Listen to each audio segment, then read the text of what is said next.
Ate, tignan mo nga sila. Akyat kami ng bundok, guys. Wala sa plano. Huingal na ako, guys.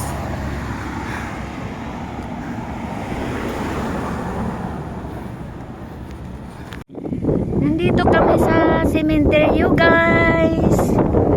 Maagang dumalaw sa mga mahal sa buhay. Si guys, ang ganda dito. Ang sarap ng hangin. Yan ang sementeryo dito, guys. Oh. Mga abo lang ito dito. Ang ganda. Ayun ang bridge. Gusto ko pumunta dyan sa gitna ng bridge. Ay, bawal siguro. Eh. Wala akong nakitang taong naglalakad. Ayan, guys. Ito yung sementeryo sa ano, dito sa ayan, mga abo lang kasi dito eh.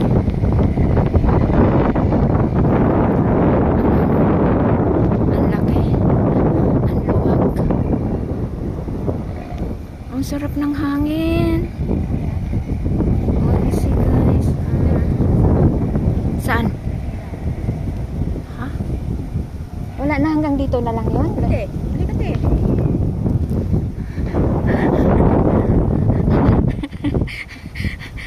Gusto ko pang lumakad.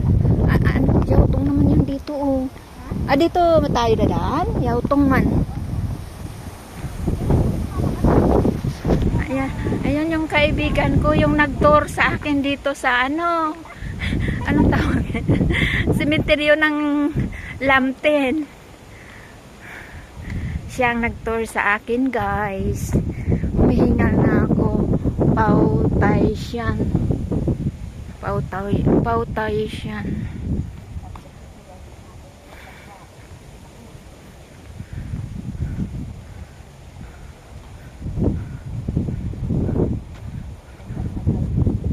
Ano din ito,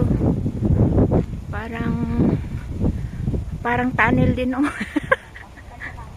Tunnel.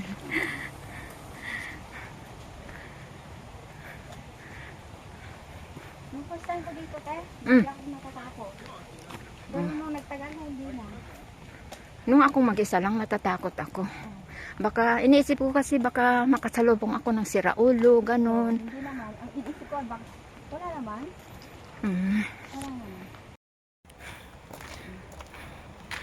Biglaan ito, guys. Oh, tingnan mo naman yung bag ko. Hindi ako naka-backpack. Biglaan ang mountain adventure.